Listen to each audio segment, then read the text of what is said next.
मेरे सजनों बेलियो ते बजुर्गो, मैं हाँ लोक दास्तान लिखारी शायर नज़ीर सुल्तानी ते तुसी वेख रहे हो GS स्टूडियो। मेरे सजनों, साड़ी अज दी दास्तान दा नाम है सलाहुद्दीन अयूबी।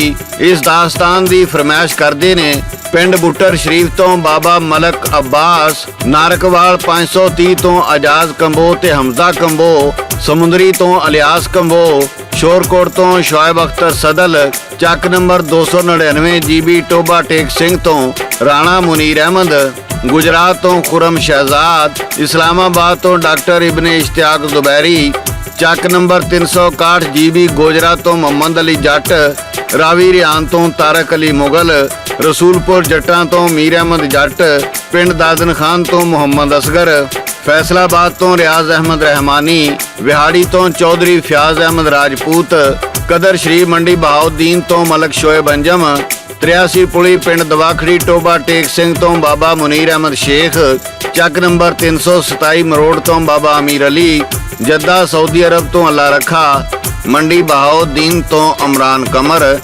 दुबई तो चौधरी अजहर अब्बास गिल, इमरान आशक गिल, आमर शहजाद गिल, चौक मुंडा तो आशक हुसैन गिल। ते मेरे सजनों, हुण आउने आ असीं अपनी अज दी दास्तान वल्ले। अज असीं एक ऐसे बहादुर मुसलमान हुक्मरान दी दास्तान पेश कर रहे हैं जिन्हें एक बहुत वड्डी सलीबी फौज नूं शिकस्त दे के यरूशलम ते कब्जा कीता ते बैतुल मकदस नूं फतह कीता। जी हाँ, उस शेर दिल बहादुर दा नाम है सलाहुद्दीन अयूबी। ये वाकया है 12वीं सदी का, जदों सलाहुद्दीन अयूबी अपनी फौज नाल एक मैदान विच खैमा ला के बैठा सी। ਉਹਦੇ ਖੈਮੇ ਦੇ ਬਾਹਰ ਇੱਕ ਛੋਟੀ ਜੀ ਕੁੜੀ ਖੜੀ ਸੀ ਜਿਹੜੀ ਖੈਮੇ ਵਿੱਚ ਜਾਣਾ ਤੇ ਚਾਹੁੰਦੀ ਸੀ ਪਰ ਖੌਫ ਨਾਲ ਕੰਬ ਰਹੀ ਸੀ। ਫਿਰ ਉਹ ਕੁਝ ਦਲੇਰੀ ਕਰਕੇ ਖੈਮੇ ਵਿੱਚ ਵੜ ਗਈ। ਅੱਗੇ ਸਲਾਹੁद्दीन ਅਯੂਬੀ ਬੈਠਾ ਸੀ। ਉਸ ਬੱਚੀ ਨੂੰ ਵੇਖ ਕੇ ਸਲਾਹੁद्दीन ਅਯੂਬੀ ਪੁੱਛਣ ਲੱਗਾ, ਬੱਚੀ ਤੂੰ ਇੱਥੇ ਕਿਸ ਮਕਸਦ ਵਾਸਤੇ ਆਈ ਹੈ? ਤੇ ਉਹ ਬੱਚੀ ਡਰਦੀ ਡਰਦੀ ਕਹਿਣ ਲੱਗੀ, ਮੈਂ ਤੇਰੇ ਕੋਲੋਂ ਆਜ਼ਾਦ ਮੰਗਣ ਆਈ ਹਾਂ। ਉਹ ਕੋਈ ਆਮ ਬੱਚੀ ਨਹੀਂ ਸੀ, ਉਹ ਸਲਾਹੁद्दीन ਅਯੂਬੀ ਦੇ ਮੋਹਸਨ ਨੂਰੁद्दीन ਜ਼ੰਗੀ ਦੀ ਬੇਟੀ ਸੀ ਤੇ ਆਜ਼ਾਦ ਉਹ ਸ਼ਹਿਰ ਸੀ ਜਿਹੜਾ ਸਲਾਹੁद्दीन ਅਯੂਬੀ ਨੇ 38 ਦਿਨ ਦੀ ਲੜਾਈ ਤੇ ਹਜ਼ਾਰਾਂ ਜਾਨਾਂ ਕੁਰਬਾਨ ਕਰਕੇ ਫਤਹ ਕੀਤਾ ਸੀ। ਫਿਰ ਵੀ ਉਹ ਉਸ ਕੁੜੀ ਨੂੰ ਇਨਕਾਰ ਨਾ ਕਰ ਸਕਿਆ। ਉਹਨੇ ਕਿਹਾ, ਜੇ ਤੂੰ ਆਜ਼ਾਦ ਮੰਗਿਆ ਏ ਤੇ ਫਿਰ ਇਹ ਇਲਾਕਾ ਤੇਰਾ ਹੋਇਆ। ਉਹਨੂੰ ਹੋਰ ਵੀ ਮਾਲੋ ਦੌਲਤ ਦੇ ਕੇ ਉਥੋਂ ਵਿਦਿਆ ਕੀਤਾ। ਸੁਲਤਾਨ ਇਹ ਵੀ ਜਾਣਦਾ ਸੀ ਭਈ ਇਸ ਬੱਚੀ ਨੂੰ ਉਹਦੇ ਦੁਸ਼ਮਣਾਂ ਨੇ ਘੱਲਿਆ ਏ, ਫਿਰ ਵੀ ਉਹ ਇਨਕਾਰ ਨਾ ਕਰ ਸਕਿਆ। ਸਲਾਹੁद्दीन ਅਯੂਬੀ ਦਾ ਚਾਚਾ ਸ਼ੇਰਕੋ ਨੂਰੁद्दीन ਜ਼ੰਗੀ ਦਾ ਕਮਾਂਡਰ ਸੀ ਤੇ ਉਹ ਆਪਣੇ ਭਤੀਜੇ ਨੂੰ ਵੀ ਅਕਸਰ ਜੰਗਾਂ ਵਿੱਚ ਨਾਲ ਲੈ ਕੇ ਜਾਂਦਾ ਸੀ। ਇਸ ਤੋਂ ਅੱਗੇ ਦਾਸਤਾਨ ਤੁਹਾਨੂੰ ਗਾ ਕੇ ਸੁਣਾ ਰਹੇ ਨੇ ਲੋਕ ਦਾਸਤਾਨਾਂ ਦੇ ਬਾਦਸ਼ਾਹ ਸਾਦਕ ਪੱਟੀ ਬਾਗਮੋੜ ਵਾਲੇ।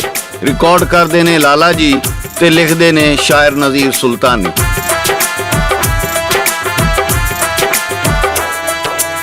ਨੂਰੁद्दीन ਜ਼ੰਗੀ ਨੇ ਜਦੋਂ ਮਿਸਰ ਨੂੰ ਫੌਜ ਦੀ ਕੱਲੀ, ਮਿਸਰ ਦੇ ਨਾਲ ਸਲੀਬੀਆਂ ਨੇ ਜੀ ਜੰਗ ਦੀ ਚਾਲ ਸੀ ਚੱਲੀ।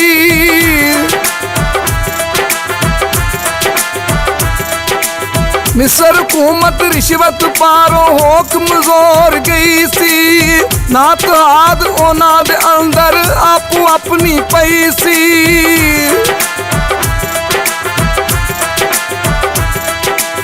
ਸ਼ੇਰਕੋ ਦੀ ਮੌਤ ਦੇ ਬਾਦੋਂ ਬਣਿਆ ਉਹ ਕਮਾਂਡਰ, ਮਿਸਰੀ ਨੱਚਦੇ ਦੁਸ਼ਮਣ ਹੱਥੋਂ ਜਿਵੇਂ ਨੱਚੇ ਜੀ ਬਾਂਦਰ।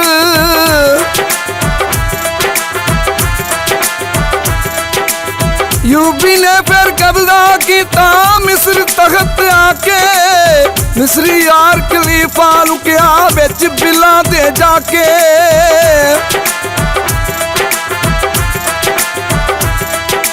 ਤਖਤ ਦੇ ਉੱਤੇ ਬਹਿ ਕੇ ਸੱਜਣੋ ਕਰਦਾ ਉਹ ਸਹਾਵਤ, ਫਿਰ ਕਿਸੇ ਦੀ ਜੁਰਤ ਨਾ ਹੋਈ ਕਰੇ ਜੀ ਕੋਈ ਬਗਾਵਤ।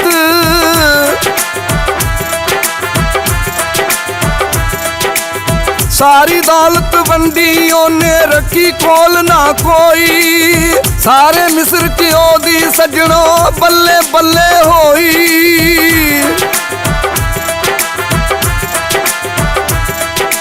मिश्क अयूबी फताज किता बनिया ओ सुल्तान, राजी निसी करे ओ किसे दुश्मन दा नुकसान।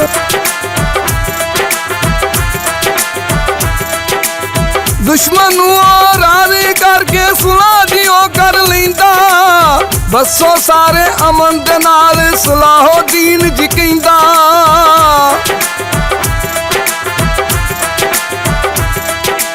ਸ਼ੇਖ ਸਨਾਨ ਦੀ ਦੁਸ਼ਮਣ ਉਹਦਾ ਬਣਿਓ ਫੇਰੋ ਯਾਰ। ਯੂਪੀ ਨੂੰ ਜੀ ਮਾਰਨ ਖਾਤਰ ਕਰਦਾ ਸੀ ਉਹ ਵਾਰ। ਕੱਲੇ ਉਹਨੇ ਫੌਜੀ ਆਪਣੇ ਸਲਾਹੁਦੀਨ ਨੂੰ ਮਾਰ। ਹਰ ਵਾਰੀ ਯੂਪੀ ਬਚਦਾ ਆਪਣੀ ਕਿਸਮਤ ਕਾਰ।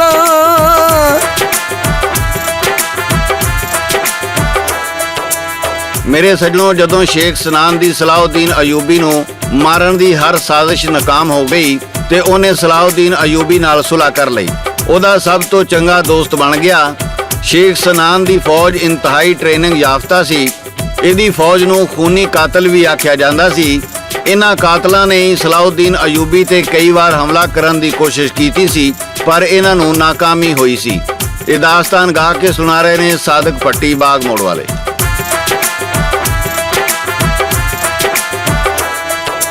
ਸਲਾਹੁਦੀਨ ਦੀ ਫੌਜ ਨੂੰ ਕਹਿੰਦਾ ਕਰ ਲੋ ਤੁਸੀਂ ਤਿਆਰੀ। ਕਿਬਲਾ ਅਵਲ ਜਾ ਛਡਾਓ ਮਸਜਿਦ ਹੈ ਹਮਾਰੀ।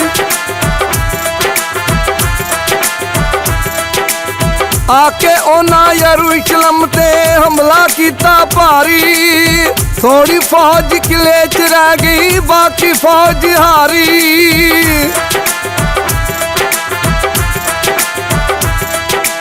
ਇਸ ਹਾਰ ਤੋਂ ਬਾਅਦ ਯੂਪੀ ਭਾਈ ਨੂੰ ਖਤ ਖਿਲਾਇਆ। ਕਰੇ ਮਦਦ ਤੋਂ ਮੇਰੀ ਆ ਕੇ ਉਹਨੂੰ ਯਾਰ ਬੁਲਾਇਆ।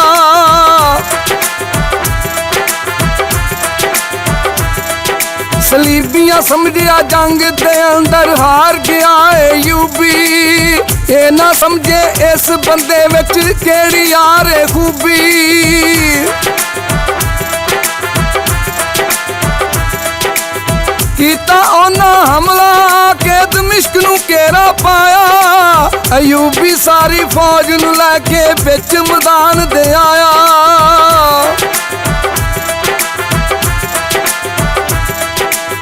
ਆਪਣੀ ਫੌਜ ਨੂੰ ਆਖਣ ਲੱਗਾ ਅਸੀਂ ਆ ਮੁਸਲਮਾਨ। ਆਪਣੇ ਜੀ ਇਸਲਾਮ ਦੀ ਖਾਤਰ ਦੇ ਦਿਆਂਗੇ ਜਾਨ। ਇੱਕ ਦਿਨ ਦੀ ਜ਼ਿੰਦਗੀ ਚੰਗੀ ਜਿਹੜੀ ਸ਼ੇਰ ਦੀ ਹੋਵੇ। ਬਣ ਕੇ ਗਿੱਦੜ ਜਿਹੜਾ ਰਹਿੰਦਾ ਉਮਰਾਂ ਸਾਰੀ ਰੋਵੇ।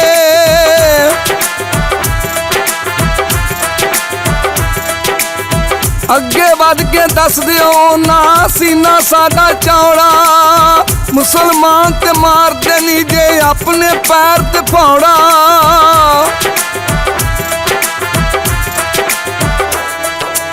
ਮੇਰੇ ਦੋਸਤੋ, ਜਦੋਂ ਜੰਗ ਹੋਈ ਤੇ ਸਲਾਹੁਦੀਨ ਦੀ ਫੌਜ ਨੇ ਸਲੀਬੀਆਂ ਨੂੰ ਜ਼ਬਰਦਸਤ ਸ਼ਿਕਸਤ ਦਿੱਤੀ।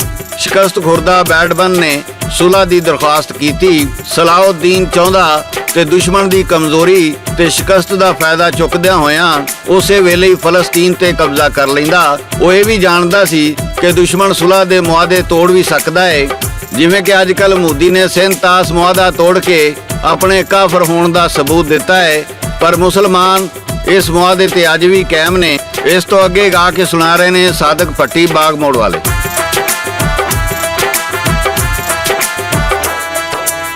ਇਹ ਮੁਆਦਾ ਹੋਇਆ ਜਿਸ ਦਮ ਰਹਿ ਦੋਵੇਂ ਦੀ ਕਾਇਮ। ਦੁਸ਼ਮਣ ਕਦੀ ਨਹੀਂ ਸੱਜਣ ਬਣਦਾ ਉਹਨੂੰ ਇਹ ਸੀ ਵਹਿਮ।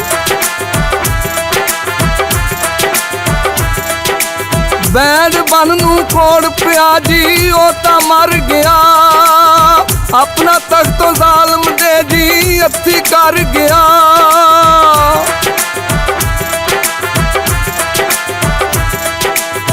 ਅੱਗੇ ਆ ਕੇ ਤਖਤ ਤੇ ਬੈਠਾ ਜਿਹੜਾ ਦੁਸ਼ਮਨਕਾਰੀ। ਉਹਨੇ ਫਿਰ ਅਯੂਬੀ ਨਾਲੋਂ ਤੋੜ ਦਿੱਤੀ ਸੀ ਯਾਰੀ। ਸਲੀਬੀਆਂ ਫਿਰ ਮਦੀਨੇ ਉੱਤੇ ਕੀਤੀ ਆ ਚੜਾਈ। ਆਣ ਅਯੂਬੀ ਅੱਗੇ ਹੋਇਆ ਕੀਤੀ ਉਸ ਤਬਾਈ।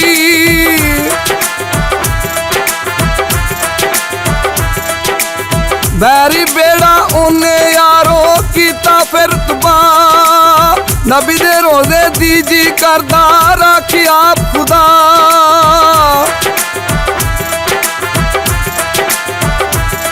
ਹਰਨਾਰ ਜਿਹੜਾ ਸਰਦਾਰ ਸਲੀਬੀ ਮਾਰਦਾ ਫੇਰੋ ਡਾਕੇ। ਲੁੱਟੇ ਉਹਨੇ ਸ਼ਾਮ ਦੇ ਕਾਫਲੇ ਲੱਥੇ ਉਹਦੇ ਝਾਕੇ।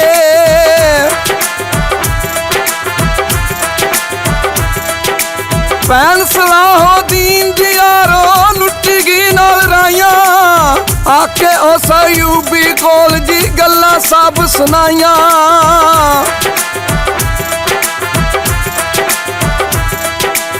ਸੁਣ ਅਯੂਬੀ ਗੁੱਸਾ ਚੜਿਆ ਕਹਿਰ ਦੇ ਵਿੱਚ ਆਇਆ। ਉਹਨੇ ਆਪਣੇ ਸਾਥੀਆਂ ਨੂੰ ਜੀ ਆਪਣੇ ਕੋਲ ਬੁਲਾਇਆ।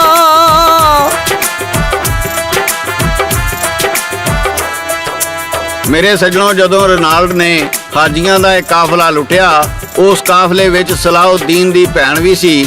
ਉਹ ਕਿਸੇ ਤਰ੍ਹਾਂ ਬਚ ਬਚਾ ਕੇ ਆਪਣੇ ਭਾਈ ਕੋਲ ਆ ਗਈ।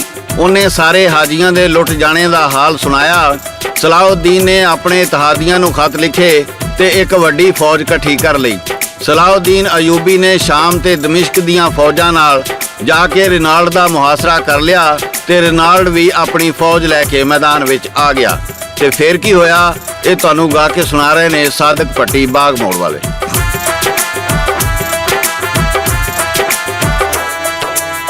ਗੈਨ ਉਹ ਵੀ ਤੋੜ ਮੁਆਦਾ ਜਿਹੜਾ ਸੀ ਕਰਾਇਆ। ਸਲਾਹੁਦੀਨ ਅਯੂਬੀ ਨੇ ਜੀ ਸਭ ਨੂੰ ਘੇਰਾ ਪਾਇਆ।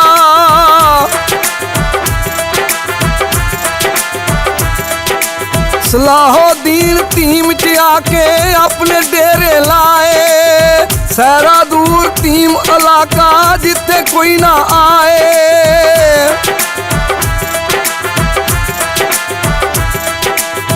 ਰਾਹ ਦੇ ਵਿੱਚ ਸੀ ਤਤੀਆਂ ਰੇਤਾਂ ਪਾਣੀ ਵੀ ਨਾ ਲੱਭੇ। ਲੈ ਕੇ ਆਪਣੀ ਫੌਜ ਉਹ ਦੋਨੇ ਰਾਹ ਦੇ ਵਿੱਚ ਜੱਬੇ।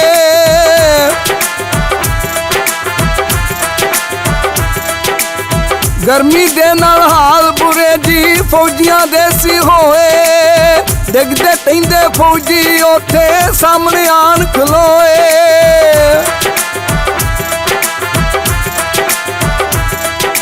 ਸਲਾਹੁਦੀਨ ਹਮਲਾ ਕੀਤਾ ਮਾਰੇ ਫੌਜੀ ਸਾਰੇ। ਨਸਣ ਬਾਜੋ ਉਹਨਾਂ ਦੇ ਕੋਲ ਹੋਰ ਨਾ ਸੱਜਣੋ ਚਾਰੇ।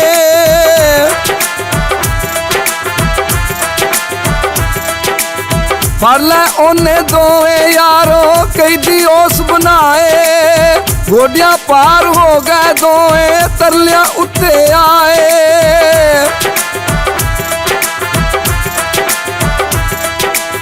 ਇੱਕ ਨੂੰ ਉਹਨੇ ਮਾਰ ਮੁਕਾਇਆ ਗਏ ਨੂੰ ਯਾਰ ਬਣਾਇਆ। ਫਲਸਤੀਨ ਤੇ ਕਬਜ਼ਾ ਕੀਤਾ ਵਾਪਸ ਫਿਰ ਜੀ ਆਇਆ।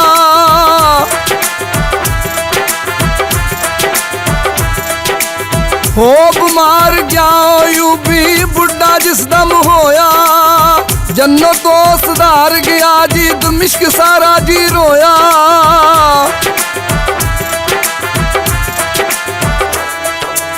ਮੇਰੇ ਸੱਜਣੋ, ਬੇਲੀਓ ਤੇ ਬਜ਼ੁਰਗੋ, ਇਹ ਸੀ ਉਸ ਬਹਾਦਰ ਮੁਸਲਮਾਨ ਸੁਲਤਾਨ ਦੀ ਦਾਸਤਾਨ। ਕਾਫਰਾਂ ਹਮੇਸ਼ਾ ਆਪਣੇ ਕੀਤੇ ਮੁਆਦੇ ਤੋੜੇ, ਪਰ ਫਿਰ ਵੀ ਮੁਸਲਮਾਨਾਂ ਨੇ ਰਹਿਮਦਿਲੀ ਵਿਖਾਈ। ਜਿਵੇਂ ਅੱਜ ਮੋਦੀ ਨੇ ਪਾਣੀ ਦਾ ਮੁਆਦਾ ਤੋੜਿਆ ਤੇ ਸਾਡੇ ਹੁਕਮਰਾਨ ਅੱਜ ਵੀ ਰਹਿਮਦਿਲੀ ਦਾ ਮੁਜ਼ਾਹਰਾ ਕਰ ਰਹੇ ਨੇ, ਪਰ ਉਹ ਸਾਡੀ ਰਹਿਮਦਿਲੀ ਨੂੰ ਸਾਡੀ ਕਮਜ਼ੋਰੀ ਸਮਝਦਾ ਪਿਆ ਏ। ਉਹ ਕਦੀ ਪਾਕਿਸਤਾਨ ਨੂੰ ਤੇ ਕਦੀ ਇਹਦੀ ਆਵਾਮ ਨੂੰ ਧਮਕੀਆਂ ਦਿੰਦਾ ਏ। ਉਹ ਕਹਿੰਦਾ ਏ ਤੁਸੀਂ ਰੋਟੀ ਖਾਣੀ ਏ ਕਿ ਗੋਲੀ। ਇਸ ਗਾਂ ਦਾ ਮੂਤਰ ਪੀਣ ਵਾਲੇ ਨੂੰ ਸਾਡੀ ਮੁਸਲਮਾਨਾਂ ਦੀ ਤਾਰੀਖ ਪੜ੍ਹ ਲੈਣੀ ਚਾਹੀਦੀ ਏ। ਇਹ ਹਿੰਦੂਆਂ ਨੂੰ ਤੇ ਪਹਿਲੀ ਵਾਰੀ ਕੋਈ ਮੁਲਕ ਮਿਲਿਆ ਹੈ ਹਕੂਮਤ ਕਰਨ ਵਾਸਤੇ। ਮੁਸਲਮਾਨ ਤੇ 1400 ਸਾਲ ਤੋਂ ਜੰਗਾਂ ਲੜਦੇ ਆਏ ਨੇ ਤੇ ਹਕੂਮਤਾਂ ਕਰਦੇ ਆਏ ਨੇ, ਪਰ ਫਿਰ ਵੀ ਅਸੀਂ ਇੱਕ ਅਮਨ ਪਸੰਦ ਕੌਮ ਆ। ਪਰ ਜੇ ਕੋਈ ਸਾਨੂੰ ਬਹੁਤਾ ਤੰਗ ਕਰੇ ਤੇ ਫਿਰ ਇੱਕ ਇੱਕ ਮੁਸਲਮਾਨ 100 ਕਾਫਰ ਤੋਂ ਭਾਰਾ ਹੁੰਦਾ ਏ। ਇਹ ਮੋਦੀ ਨੇ ਪਹਿਲਾਂ ਸਾਡਾ ਸਬਰ ਵੇਖਿਆ ਤੇ ਫਿਰ ਸਾਡਾ ਵਾਰ ਵੀ ਵੇਖਿਆ ਤੇ ਚੀਕਾਂ ਇਹਦੀਆਂ ਅਮਰੀਕਾ ਤੱਕ ਗਈਆਂ। ਪਰ ਇਹ ਕੁੱਤੇ ਦੀ ਉਹ ਪੂਛ ਏ ਜਿਹੜੀ 12 ਸਾਲ ਵੰਜਲੀ 'ਚ ਪਾ ਦਿਓ ਤੇ ਫਿਰ ਡਿੰਗੀ ਦੀ ਡਿੰਗੀ ਰਹਿੰਦੀ ਏ। ਤੇ ਇਸੇ ਕਰਕੇ ਇਹ ਅੱਜ ਪਾਗਲਾਂ ਵਾਂਗੂ ਇਦਾਂ ਦੇ ਬਿਆਨ ਦਿੰਦਾ ਫਿਰਦਾ ਏ। ਮੇਰੇ ਸੱਜਣੋ, ਇਹਨੇ ਸਾਨੂੰ ਗੋਲੀ ਕੀ ਮਾਰਨੀ ਏ। ਜੇ ਇੰਜ ਪਾਗਲ ਹੋ ਕੇ ਫਿਰਦਾ ਰਿਹਾ ਤੇ ਫਿਰ ਉਹ ਨਾ ਹੋਵੇ ਕਿ ਸਾਡੇ ਤੇ ਵਾਜਬ ਹੋ ਜਾਏ ਫਿਰ ਇਹ ਸਾਡੀ ਗੋਲੀ ਦਾ ਨਿਸ਼ਾਨਾ ਬਣ ਜਾਏ। ਮੇਰੇ ਸੱਜਣੋ, ਬੇਲੀਓ ਤੇ ਬਜ਼ੁਰਗੋ, ਇਹ ਸੀ ਸਾਡੀ ਅੱਜ ਦੀ ਦਾਸਤਾਨ ਤੇ ਇਹਦੇ ਨਾਲ ਹੀ GS ਸਟੂਡੀਓ ਵੱਲੋਂ ਸ਼ਾਇਰ ਨਜ਼ੀਰ ਸੁਲਤਾਨੀ, ਰਿਕਾਰਡਿਸਟ ਲਾਲਾ ਜੀ ਤੇ ਲੋਕ ਦਾਸਤਾਨਾਂ ਦੇ ਬਾਦਸ਼ਾਹ ਸਾਦਕ ਭੱਟੀ ਬਾਗ ਮੋੜ ਵਾਲੇ ਨੂੰ ਇਜਾਜ਼ਤ ਦਿਓ। ਅਸੀਂ ਫੇਰ ਕਿਸੇ ਨਵੀਂ ਦਾਸਤਾਨ ਨਾਲ ਦੁਬਾਰਾ ਹਾਜ਼ਰ ਹੋਵਾਂਗੇ। ਉਦੋਂ ਤੱਕ ਰੱਬ ਰਾਖਾ, ਰੱਬ ਰਾਖਾ, ਰੱਬ ਰਾਖਾ।